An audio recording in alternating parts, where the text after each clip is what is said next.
Welcome to today class.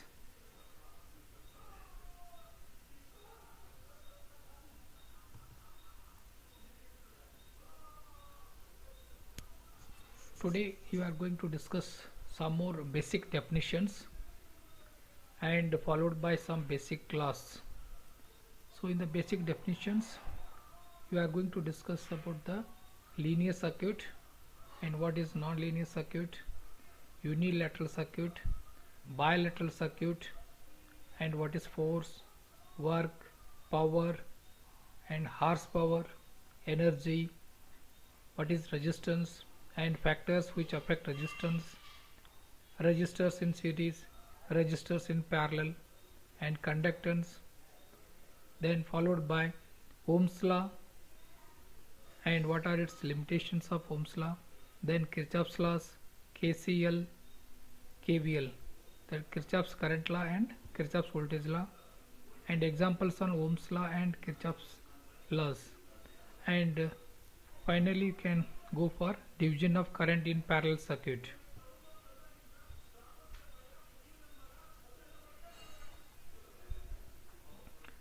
The first definition, that is a linear circuit. What is linear circuit? A linear circuit is one whose parameters are constant, that is they do not change with voltage or current. Then you can call it as a linear circuit.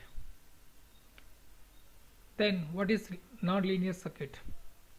The non-linear circuit is one in which the circuit whose parameters change with voltage or a current.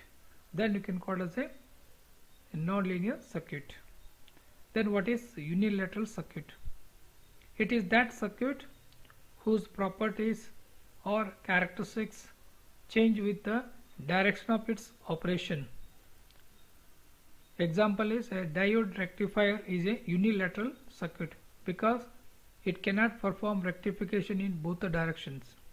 So you already studied diode rectifier circuit. So it is only conduct in a forward direction. So whatever the circuit consisting of diodes, it is a unilateral circuit. Then what is bilateral circuit? A bilateral circuit is one whose properties or characteristics are the same in either direction. So that means if you pass the current through the either direction, either in the forward direction or a reverse direction, but the direction, the parameters or properties are characteristics of the circuit will not change. Then you can say bilateral circuit. Usually the example for the bilateral circuit is transmission line is bilateral. Whatever the transmission line used for the transmission of power is an example for bilateral circuit because it can be made to perform its function equally well in either direction.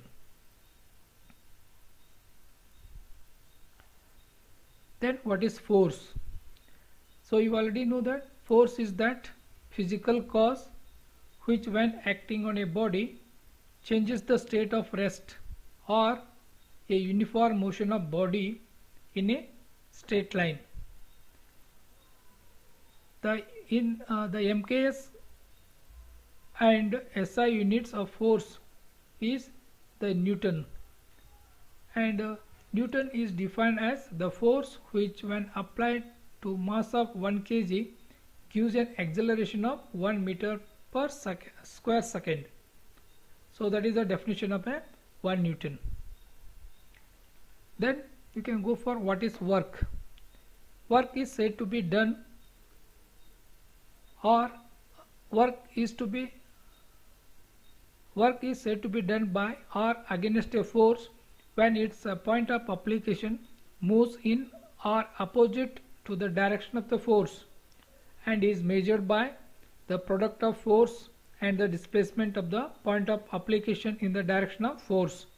So therefore the work done is given by represented by W and is equal to force into distance. The SI and MKS unit of work is joule. Then what is power? Power is defined as the rate of doing work or the amount of work done in unit time. The MKS or SI unit of power is the joules per second or watts, and it is given by mathematically P is equal to V into I, where V is the voltage and I is the current, and it is also given by P is equal to I square into R, and that is also equal to V square divided by R in terms of resistance and the voltage as well as the currents. Then what is horsepower?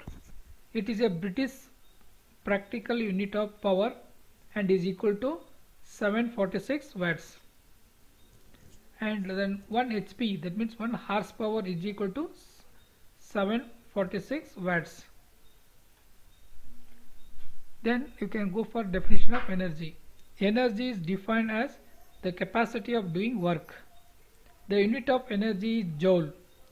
The total power measured for T second is called as energy. Energy is equal to P into T, that means power into time.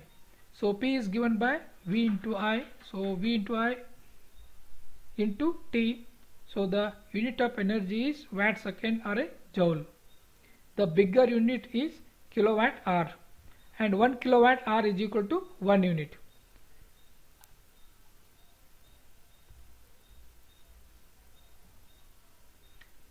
Then you can go for the definition of resistance. What is resistance? It is defined as the property of a substance or a conductor or any material due to which it opposes the flow of electricity or current through it. The practical unit of resistance is ohm. A conductor is said to have a resistance of 1 ohm if it permits 1 ampere current to flow through it when 1 volt impressed across its terminal. Then what are the factors which affect the resistance of a material or a conductor? The resistance offered by a conductor depends on the following factors, because as you know, the R is directly proportional to L by A, and if you replace this proportionality constant, R is equal to rho L by A. That means resistance varies directly as its length L, and it varies inversely proportional to cross section area of the conductor, and also it depends upon nature of the material. So this rho represents the constant. This depends upon the nature of the material of the conductor and is known as specific resistance or a resistivity, and it also depends on temperature of the conductor. So these are the factors will affect the resistance of the conductor or any material.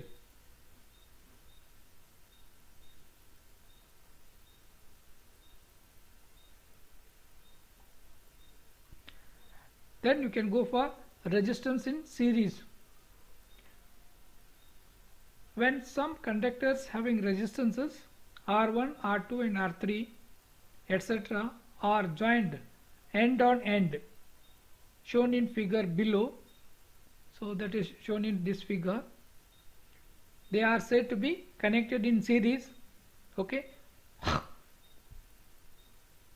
are said to be connected in series only when current is same through all the 3 conductors, and but voltage drop across each is different. By looking to the diagram, voltage across each is different, okay, but current is same.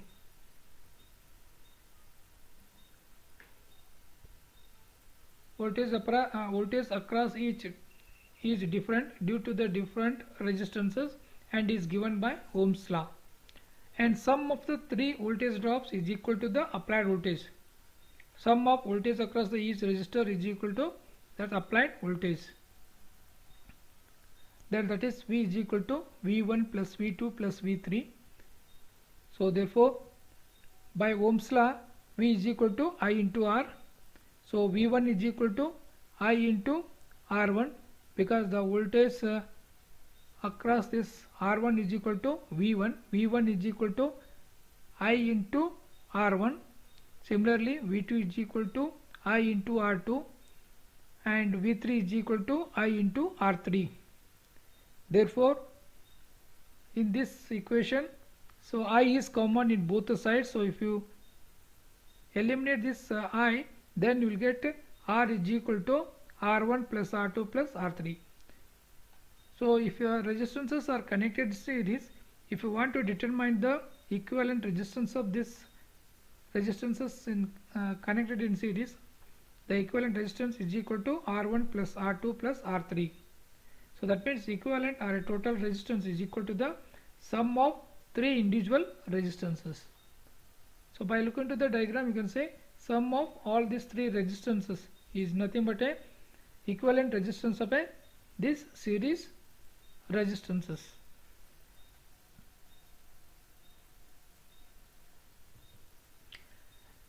Now you can go for resistances in parallel.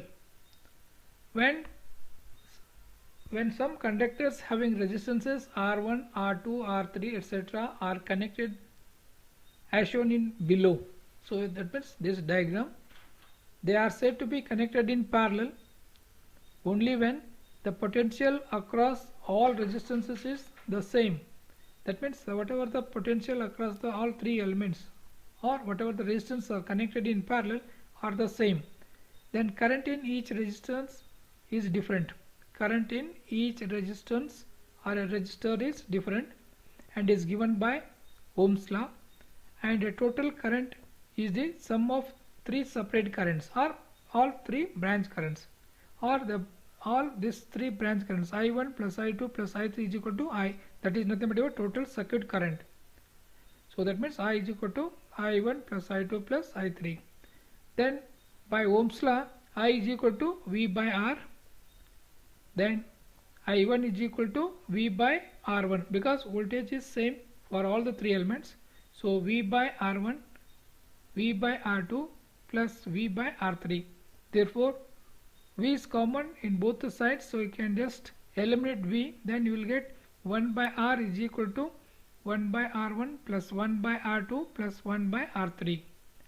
So that means this 1 by R is nothing but a reciprocal of equivalent resistance is equal to sum of reciprocals of three individual resistances. Then if you find out this value of R, equivalent resistance R of a parallel combination, then R is equal to R1 into R2 into R3 divided by R1 R2 plus R1 R3 plus R2 R3. So this is the expression in order to find the equivalent resistance of parallel combinations. Next you can go for Ohm's law. What is Ohm's law? Because you already know what is Ohm's law. At constant temperature, the potential difference between any 2 points on a conductor is directly proportional to current flowing between them. Let us consider here a conductor having a resistance R and current through this conductor is I ampere, and the potential difference between these two ends of a conductor is directly proportional to the current through this conductor. If I is the current flowing through the conductor of resistance R, across which a potential difference V volts is applied, then according to Ohm's law, V is directly proportional to I, and V is equal to I into R, where R is the constant which is equal to resistance of a conductor, and R is equal to V by I.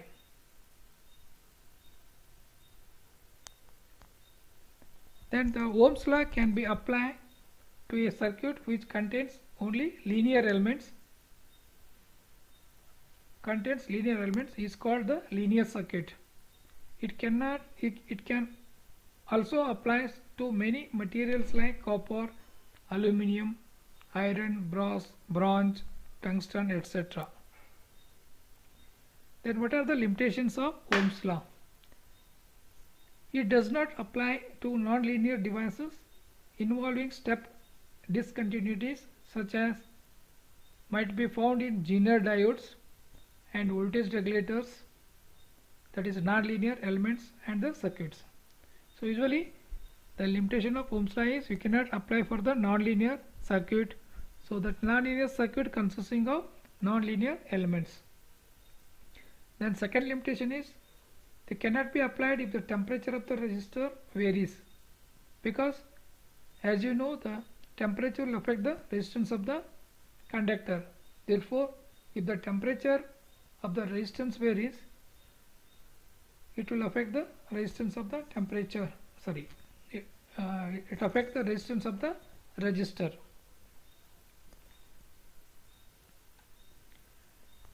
Then go for the Kirchhoff's laws. As you know, there are two Kirchhoff's laws. First one is Kirchhoff's current law. You know the statement already. You have studied in basic electrical engineering. It states that in any electrical network, the algebraic sum of currents meeting at a node or a point or a junction is 0. That is given by summation I is equal to 0 at a node. So in order to show this, consider the case. An example, few conductors meeting at a point A. There are 5 conductors having a resistances R1, R2, R3, R4 and R5, and that means the 5 conductors meeting at a point A as shown in this diagram. In this some conductors leading current towards the point A. That means this conductor R1 current leading towards the node A or a point A, and I4 is also towards the node A, and I2, I3 and I5 are leading away from the point A. That means you are assuming, because you have a two direction, one is incoming, other one is outgoing. So assuming incoming currents to be positive. If you assume incoming currents are positive and the outgoing currents to be negative. So therefore, as per the definition of KCL, that means Kirchhoff's current law, so I1, so that is incoming current positive, I2 is outgoing, so therefore you can take it as a minus I2, and I3 is also outgoing, it will take it as a minus sign, and I4 is towards the node A, so that is taken as a positive, and I5 it is away, so therefore it will be taken as a minus sign. So that is equal to 0. Sum of all, algebraic sum of all currents meeting at a point is equal to 0. And if you rearrange this, I1 plus I4, I1 plus I4 is equal to I2 plus I3 plus I5. So that means I1 and I4 are incoming current, I2 plus I3 plus I5, those are all called as a outgoing currents, I2, I3, I5. So therefore incoming current is equal to outgoing currents. Next I can take one example to demonstrate the KCL. So in this example, determine the values of current I1 and I2 in the circuit shown in figure. This is the figure. They are given some currents in a particular branch, but in some branches the current is not given. Like the current in this branch is 3 ampere, current in this branch is 5, this branch is 8, this branch is 4, this branch is 1, but this branch the mentioned is I1, current is I1, this branch current is I2. Is asked to find out the current I1, I2 by make use of a KCL. How to find out this current I1 and I2? By applying the KCL at this node. Applying the KCL at this node, that means you can just call it as a junction A. This is junction B. So at junction A, okay, you see that direction of the current. 3 is incoming, 8 is also incoming, 5 is outgoing, and I1 is also outgoing. These two currents are outgoing and these two currents are incoming. So therefore 3 plus 8 is equal to 5 plus I1. As per KCL, incoming current is equal to outgoing currents. So if you rearrange this, I1 is equal to 11 minus 5, so that is equal to 6 amperes. Similarly, you can apply the KCL at this node or a junction B. So in this, I1 is incoming, 4 is also incoming, and this 1 ampere and I2 are outgoing. So by KCL at this node, that you can call as a, at junction B, I1 incoming plus this 4 ampere also incoming. So this is incoming current, that is equal to outgoing currents are I2 and 1. Okay, just by rearranging this, I2 is equal to I1 plus 4 minus 1. So I2 is equal to, because you already calculated I1, so if you substitute, I1 is equal to 6, 6 plus 4 minus 1, 10 minus 1, 9. So 9 ampere is the current I2 and I1 is equal to 6 ampere. That is how you need to find out the current in a particular branch by applying a KCL. This is just one example to just refresh your what you have studied in a basic electrical engineering, because this is a part of while doing a network analysis. Okay, whenever you want to apply the KCL, you must able to know the concept of that. Next, you can go for the Kirchhoff's voltage law, that is referred as a KVL. So what is the statement of this Kirchhoff's voltage law? The algebraic sum of products of currents and voltages in each of the conductors in any closed path or a mesh in a network plus the algebraic sum of EMFs in that path is equal to 0. So that means summation of I into R, that is nothing but it drops across the resistances of any closed path or a mesh, plus the summation of source of EMFs in that particular path or a mesh, that is equal to 0.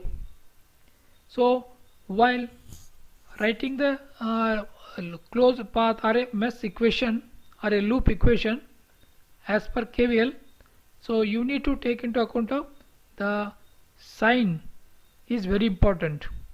Suppose we have a, while writing the equation in the loop or a closed mesh, so if you have come across a voltage source as well as the resistors, so you want to take the sign of a EMF.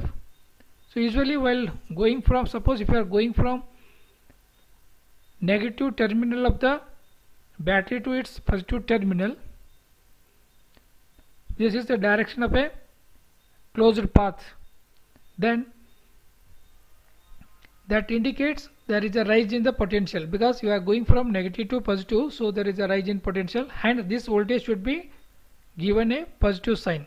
So while writing the equation, if you come across the voltage source, that means EMF, you are going from negative to positive, that is a rise in voltage or a rise in potential, so that will be taken as a plus V.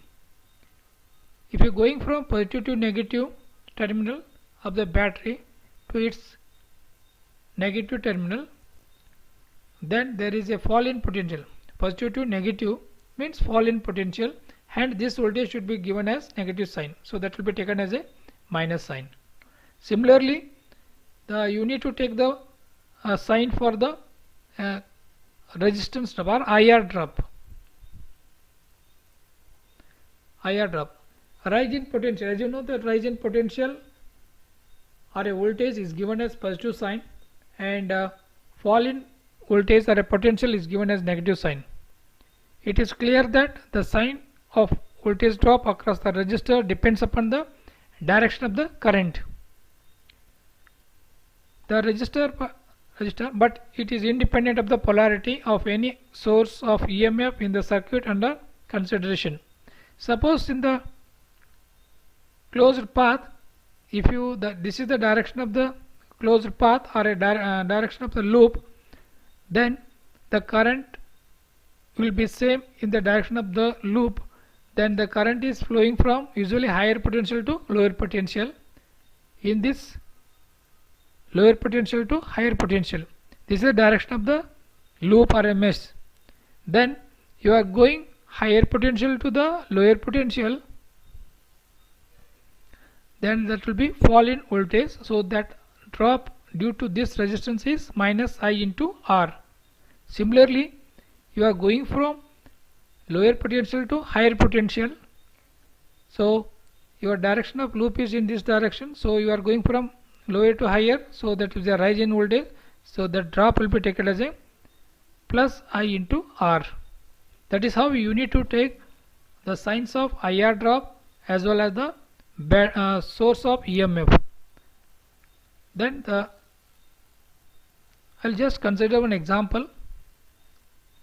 So in this network there are two loops. This is two loops. Here another loop. Just the direction of loop I have assumed is in this direction. First loop. Second loop will be in this direction. It's not necessarily like this. You can assume any direction of the loops.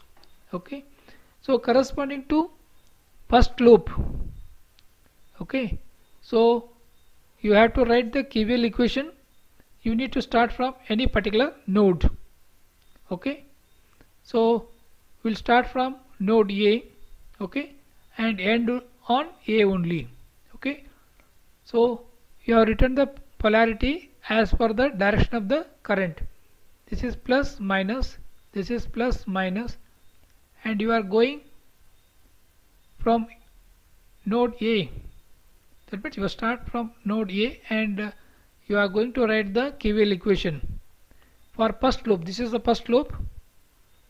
So because you are going from higher to lower, so there is a fall in potential as per the IR drop. So therefore you can take it as minus I1, because the current through this one is I1. So I1 into 40. Similarly, in this resistance is common between loop 1 and loop 2. So I1 plus I2 is flowing in this, and the direction of current will be the same both. So therefore it is flowing from higher to lower potential. So therefore I1 plus I2 into 20. And then in this source EMF, you are going from lower potential to higher potential. Therefore you can take it as a rise in voltage. So therefore that will be taken as a positive sign. That is 120. So that is equal to 0. Now if you rearrange this equation, 120 is equal to minus 40 I1 minus 20. So therefore if you bring it to that side, you will get 60 I1. Similarly, minus 20 I2, if you bring it to that side, it will becomes 20 I2. That you can call as equation number 1. So this is the equation corresponding, KVL equation corresponding to loop 1. Similarly, you can write the loop equation corresponding to the loop 2. So in order to write the loop 2 equation, we will start from any node. It may be B or C. Okay. Suppose if you start from node B,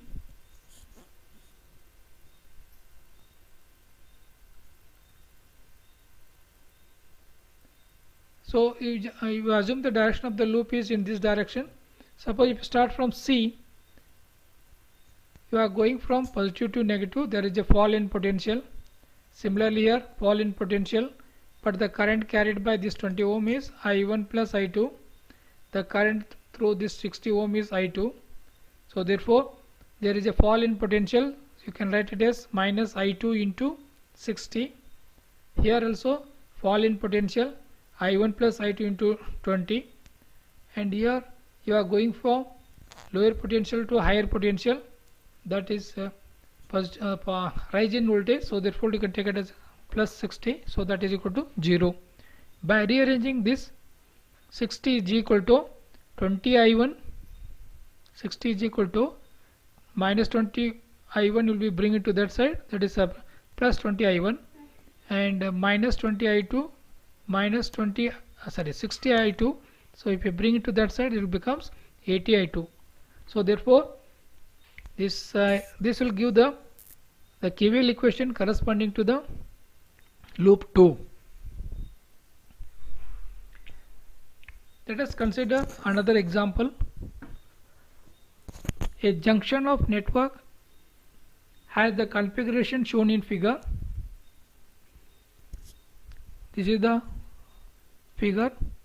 In this figure, R1 is equal to 5 ohm, R1 is equal to 5 ohm, and R2 is equal to 20 ohm, and voltage across R1, V1 is equal to 20 volts, and V2 is equal to 40 volts, and voltage across this resistor R, V is 60 volts, and he has given the current through this resistor is 10 ampere, and he is asked to find out this unknown resistor. Now how we can proceed for this? By looking to this diagram, he has given voltage as well as the resistance of R1 and R2 as well as voltage V1 and V2 given, so we can easily find out the current through these two branches. So current flowing in R1 is equal to V1 divided by R1. So V1 is 20, R1 is 5, so therefore that is equal to 4 ampere. And similarly, current flowing in R2 is equal to V2 divided by R2. So V2 is 40 and R2 is 20, so that is equal to 2 ampere. Then the current flowing in R is equal to V divided by R, because this is, you don't know the value of R and also you know only the V. So in terms of unknown R, you can write the equation V by R.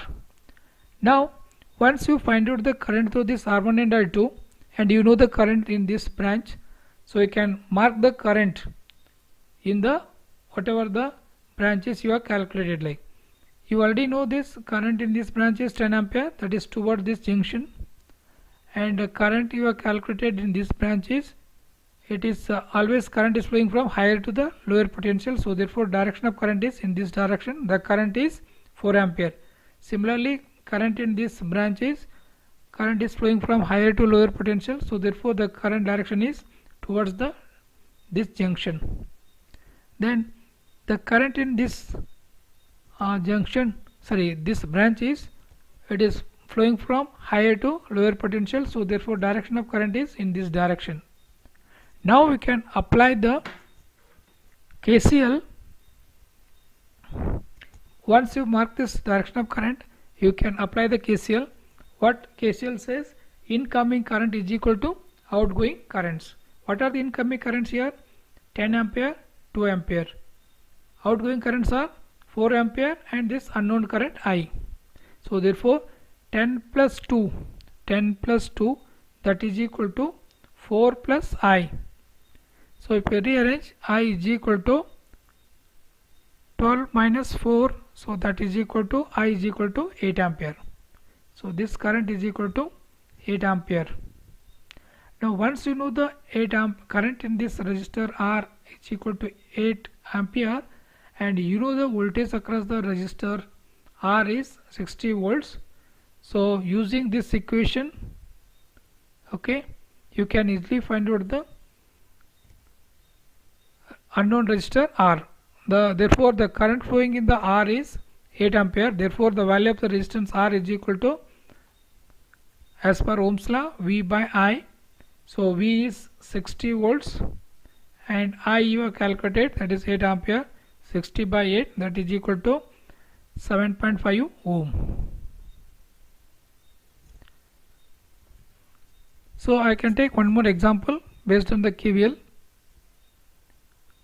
The voltage drop across 15 ohm resistor in the circuit shown in figure is 30 volts. So what is given?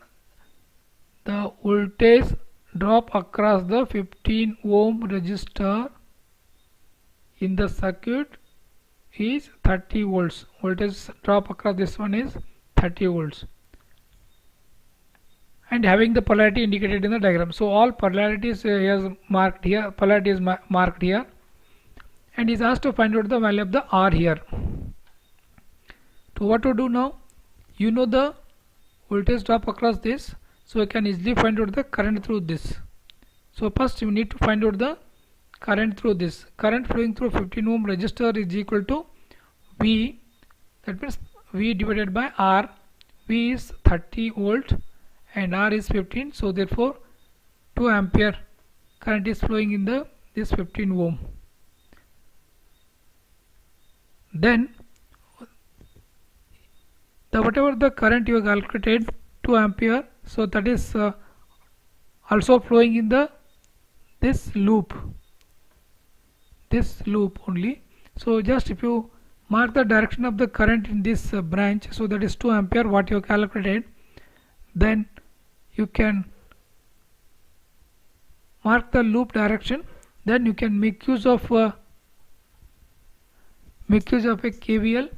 You can write the that means you can write the KVL equation, because once you calculated the current, the direction of current is here, that is towards this junction, because current is flowing from higher to lower potential.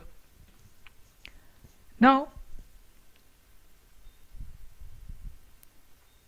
okay, if you write the KVL equation for this particular loop, so here the current, because you know the current in this branch is 2 ampere, he has given already the 5 ampere in this, so these two currents are incoming for this, so obviously the current in this branch is outgoing.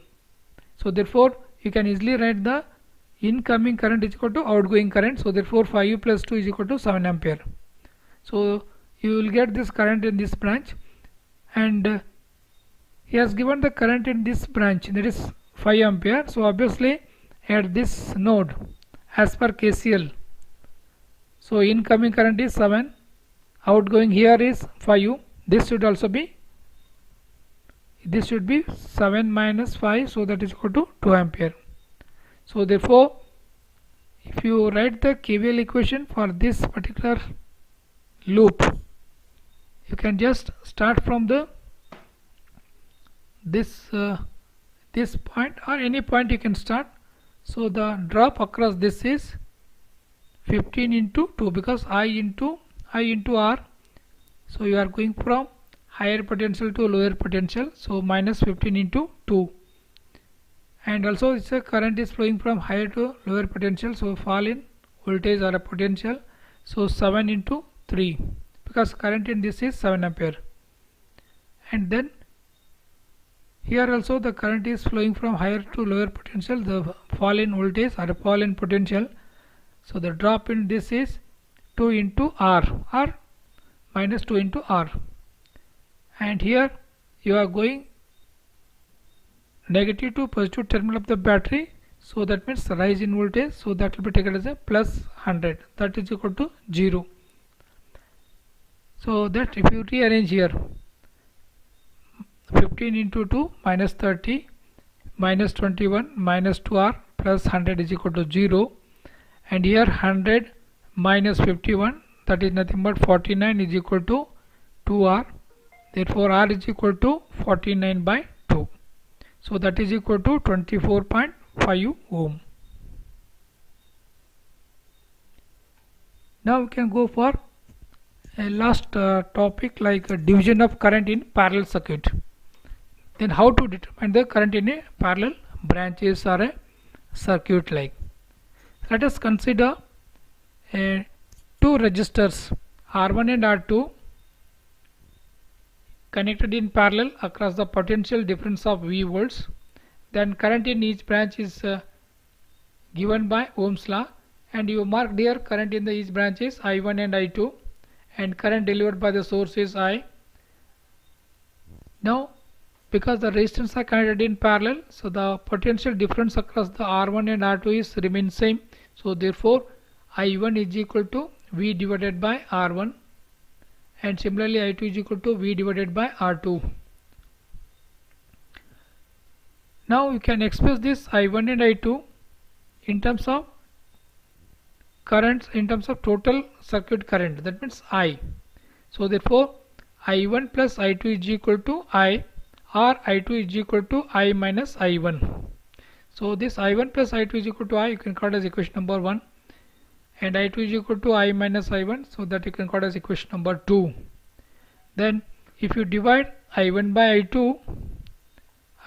I2, so that means I1 by I2, you are substituting I2 here, I minus I1, that is equal to, what is I1? I1 is equal to V by R1 into 1 minus I1 is nothing but I2. I2 is equal to V by R2. So therefore, so that will be in the denominator. So that means R2 by V. So therefore, this V and this V will get cancelled. So we will get R1 by R2. Then I1 R1, then I1 R1 is equal to, just if you, so by looking to this diagram, I1 R1 is equal to I2 R2, because those two are in parallel. So I1 R1 is equal to I2 R2, so that is equal to R2 into I2. I2 means I minus I1, so that is equal to R2 into I minus R2 into I1. Then I1, just rearrange this equation.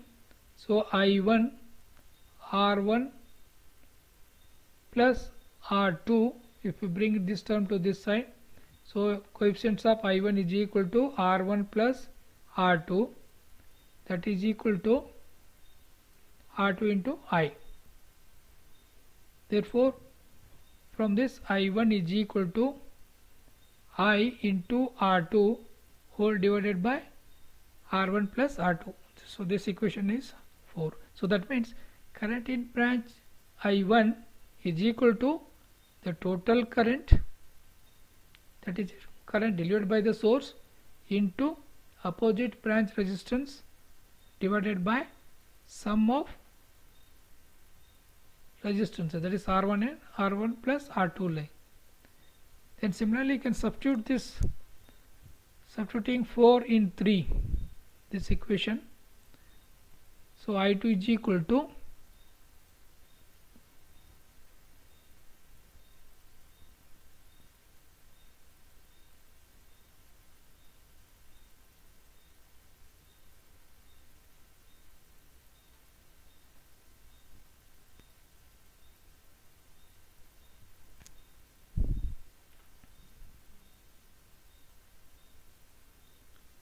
substituting 4 in 2, not 3, 4 in 2. So what happens? I minus I1. I1 means this. If you substitute here, so if you simplify that, you will get the I2 is equal to I into R1 divided by R1 plus R2. So here the branch current I2 is equal to total current delivered by the source into opposite branch resistance is R1 divided by R1 plus R2.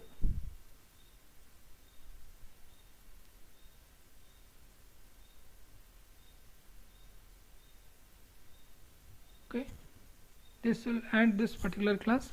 So I will start the new topic in the next class.